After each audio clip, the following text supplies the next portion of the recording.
Draw the circle wide. Draw the circle wider.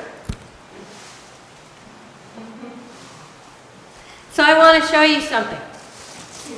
I want to show you what happens when I cast a circle. In a lot of ceremonial work, you start by casting a circle.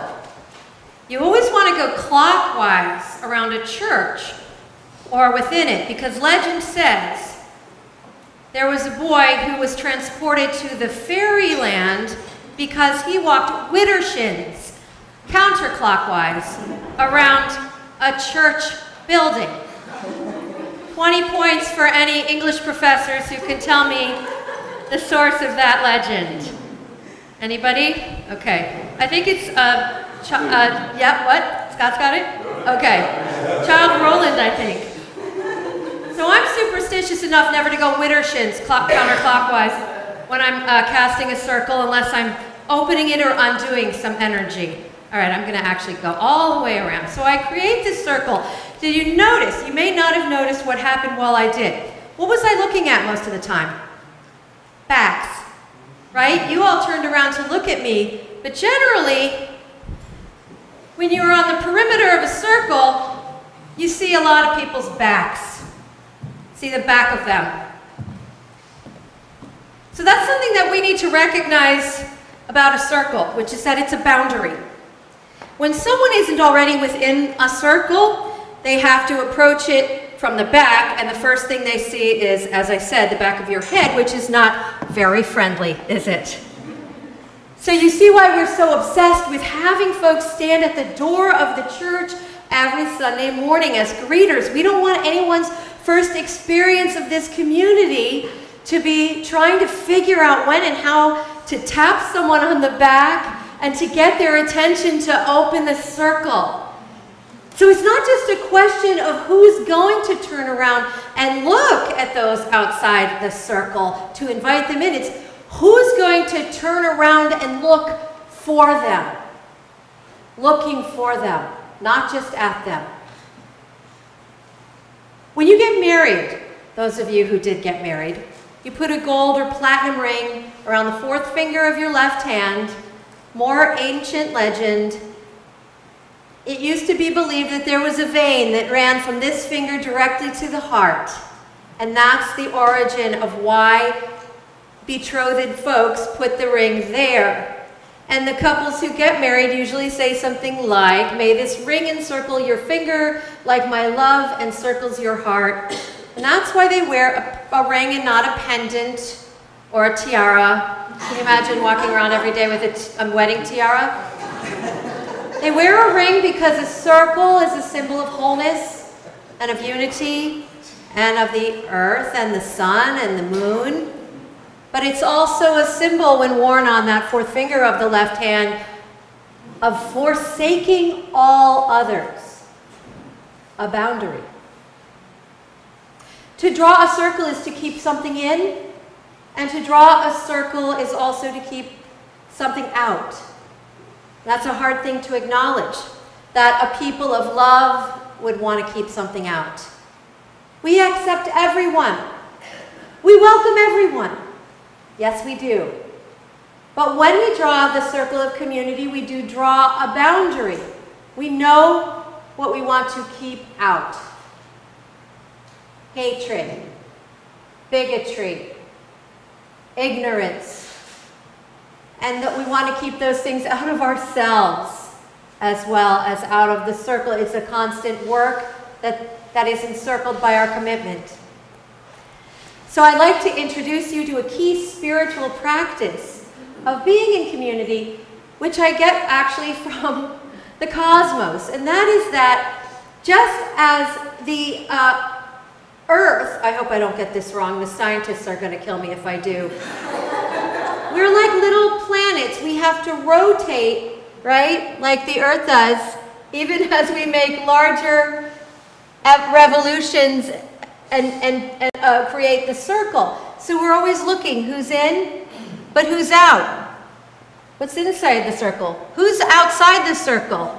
Okay, and that's what we do in spiritual practice as a church. So that's why when you're in here, you always have to have one eye in the back of your head. Who's trying to get in? This is a central metaphor for our vision of ministry this year, to maintain that inward and outward attention, but also to cast our circle yet wider. And the charge of our faith is to go beyond politeness and civility in our relationships here and everywhere we go, beyond just mere politeness into what we call holy curiosity. Not just, hi, I'm friendly, I accept you, but to draw that circle wider, which means let me make room for you in my sphere of love. That's God's work. That's God's own presence within us. What is your story? How can I understand you better? How can we work together? What efforts can I make so that we can all get what we need to survive? I consider this space here within the circle of our gathering a sacred space where we practice holy curiosity so that we can be portable units of it wherever we are, and we spin and we rotate and we draw. This is interior work that can change the reality wherever we are. In the show Fiddler on the Roof, which is about one man and his family, but also an entire way of life, the Jewish shtetl in Imperial Russia in 1905. In Fiddler on the Roof, when the villagers of Anatevka come out for their first musical number, Tradition, which explains what roles and expectations they all have. So the mothers, the fathers, the sons, the daughters, they explain their role and they sing about what the expectations are for those roles. Choreographer Jerome Robbins based all of the dancing in the show on traditional folk dances of that region, that time and that people. So the villagers make their entrance, you might remember this, bum-cha, bum, bum. Tradition, right? And they go in a circle. So the whole number happens in a circle. But when the Gentile characters, the others, are introduced, the officers and the authorities of Imperial Russia, who will later destroy one of Tevye's daughter's weddings with a pogrom, a violent demonstration, and then eventually expel all the villagers, all the Jews from Anatevka. They are introduced outside the circle. If you pay attention to the way that is staged, the villagers are the circle, the imperial authorities circle outside with their big fur hats on. The circle breaks only once in the story, when one of Tevye's 5 daughters, Chava, falls in love with a Gentile, Fyedka.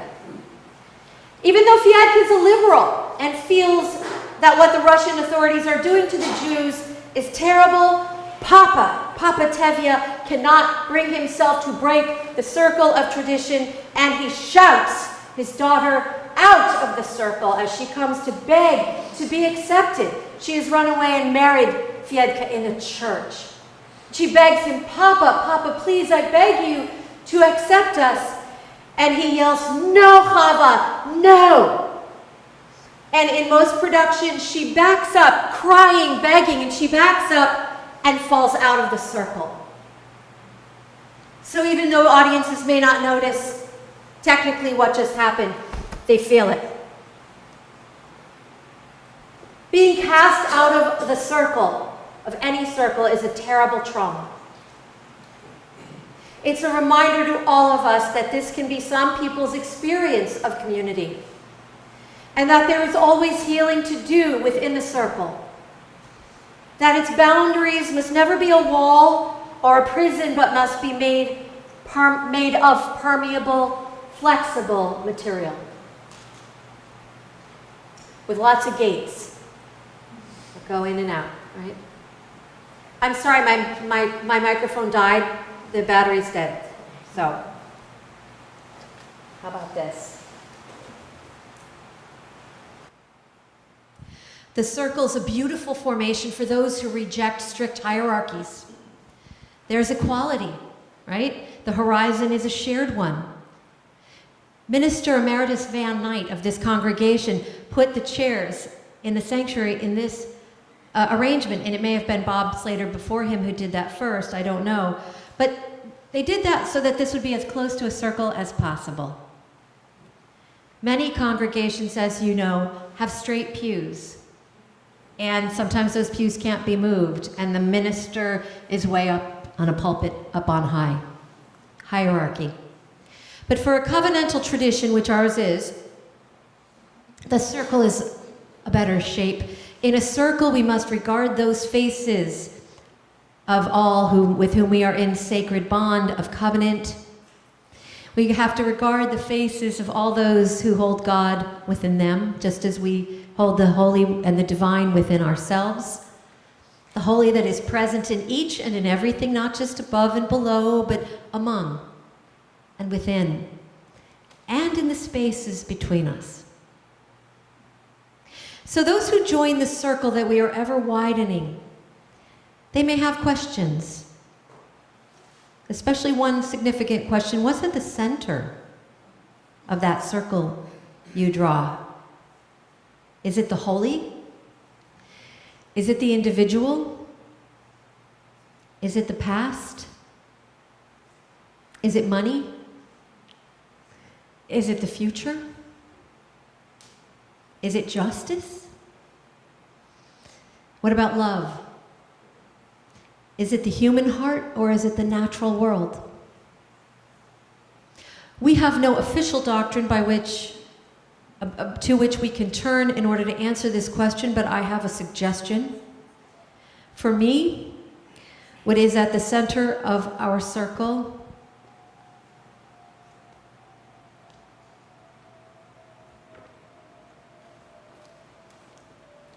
is the flame.